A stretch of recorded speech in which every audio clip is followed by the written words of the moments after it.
Oh, he's one of the most loved wrestlers of all time. He's joining us on the line to talk about the 30th anniversary of WrestleMania. WWE star Hulk Hogan joining us on the line. Hi there. What's up, my brother? Thanks for the time today. Well, no problem. Thanks for joining us. Now, you're a legend and idol, really, to so many people. I just turned 32, and for as long as I can remember, my brothers and I sitting and watching with my grandpa. He loved it.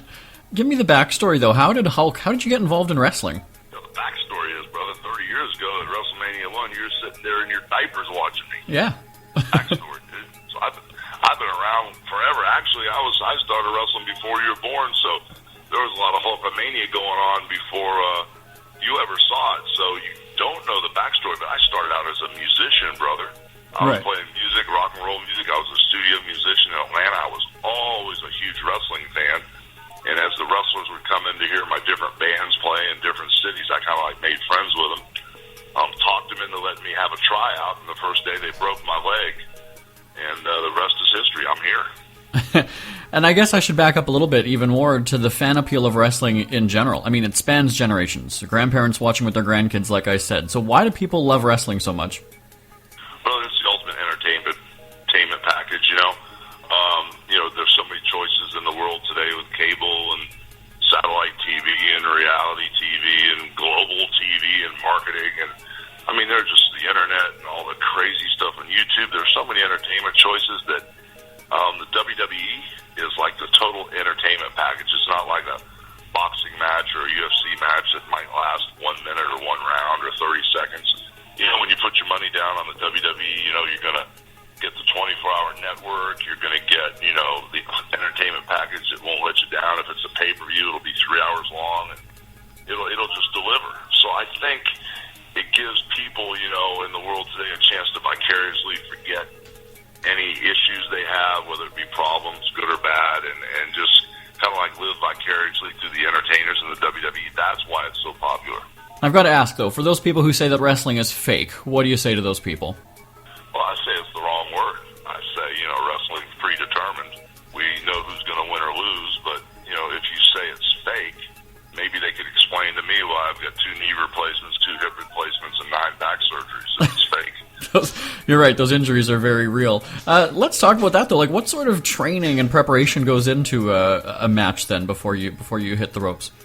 Oh, for me, I just make sure I'm in good shape. I've always, once you get in the ring and you get your balance and your coordination and you know where you're at, you're a professional and your timing with hitting the ropes and everything is good. That's all the preparation I need. I don't talk, I don't prepare, I don't choreograph a match. The greatest wrestlers of all time, it's an art form where you listen with your heart and listen with your ears and you do what is correct for the building and the atmosphere. The ambiance needs to be created, the drama, the energy, the excitement, and so the greatest wrestlers are the ones that play to the crowd.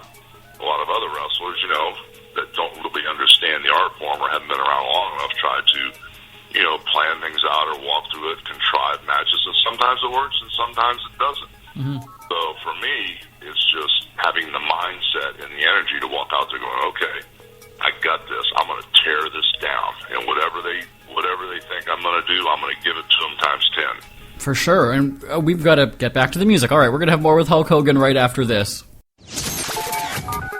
We are back talking with the legendary Hulk Hogan. I think you're the first real man to make a red and yellow boa look cool. Tell me about your look and how that came about. I kind of stole it from Ronald McDonald, he was strutting around with the red and yellow forever, and it worked for him, so I stole it. I tried different colors. I went with the red, I went with the turquoise, and I went with the white. But the one thing that always stuck out in my mind as a kid when I used to go to the wrestling matches was a guy named Angelo Poffo. He was Macho Man Randy Savage's father. Right. And I remember no matter what wrestlers wrestled, no matter what matches they had, how much they were bleeding or how long they were, how crazy the matches were, it didn't matter who was the main event. The one thing that always stuck out to me was this guy with this unbelievable tan and these canary yellow trunks on. And that was Macho Man's dad, Angelo Poffo. So when the time came right, I said, something, I'm going to try those canary yellow trunks. And brother, did it ever work? It did. Now, one thing that I've noticed is that kids always have looked up to you, and I mentioned earlier, in our family that certainly was the case.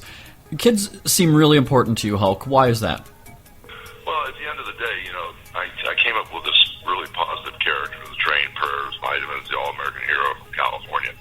I had no idea, that I was going to be branded a role model. So when it first started happening and the kids were coming to me, I wasn't ready for it. And then I got to the point where I understood what was expected of me, and I got used to it. And the Make-A-Wish kids were coming, and, I understood what I meant to these people and what I had to do. And what I was doing was from my heart.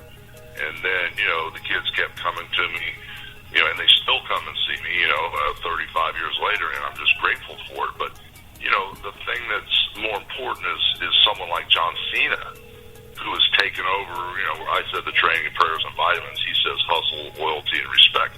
He's kind of raised the bar. He's taken over where I left off. So it's really important that these new wrestlers understand that it's more than just a job. These kids look up to him. Cena has raised the mark and really made it obvious that these wrestlers are role models. So it means the world. I mean, to have the kids looking up to you, to have the kids follow you, it all of a sudden takes you from just thinking business to thinking, serving people and helping people. And that's much more important than just being a businessman. The legendary Hulk Hogan, thanks so much for joining us today. Thank you, my brother. Today's best music with Jeremy Bradley.